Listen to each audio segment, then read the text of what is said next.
झालं बरोबर झालं का? सांगा आता काय म्हणतात एक जण कोणतरी बोला. पक्षाने तिसऱ्यांदा महाराष्ट्राचे मुख्यमंत्री लाडके नेते देवेंद्रजी फडणवीस साहेब यांचं मी मनापासून आभार व्यक्त करतो की त्यांनी मला सलग तिसऱ्यांदा लढण्याची संधी दिली आहे. त्याचप्रमाणे प्रदेश अध्यक्ष रवींद्रजी चव्हाण साहेब, पालकमंत्री बावनकुळे साहेब यांनी सुद्धा मला तिसऱ्यांदा संधी दिली, त्याबद्दल मी त्यांचे सुद्धा आभारी आहे. आज आपण पाहताय की भारतीय जनता पार्टी आणि आमचे सगळे घटक पक्ष सगळ्या सोबत आहे. त्या अनुषंगाने हा विजय निश्चित आहे. विजयामध्ये कुठे मला शंका नाही. एकतर्फी हा विजय होणार आहे यात कुठे शंका नाही.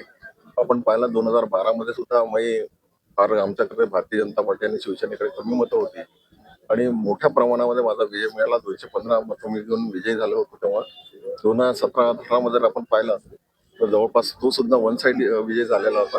त्याचप्रमाणे आता सुद्धा विजय हा वन साइड होणार आहे, याच्यात कुठे मला शंका नाही. देवेंद्रजी फडणवीस साहेबांचं मी आता परत मनापासून कौतुक आणि आभार करतो की 2012 मध्ये मी विधान परिषदमध्ये निवडून आलो. 14 मध्ये त्यांनी मला आमदार केलं आणि सलग जवळपास 5.25 वर्ष त्यांनी मला संधी दिली आणि पक्षामध्ये इतर ठिकाणी सुद्धा काम करण्याची त्यांनी संधी दिली. त्यामुळे त्यांचा विश्वास माझ्यावरती आहे, याच्यात मला कुठे शंका नाही. यंदा अपक्ष आणि छोट्या पक्षातील संख्येची म्हणजे गणित सुटते वेगळं कसं बघा याकडे? भारतीय जनता पार्टी म्हणून मी काम करतो आहे.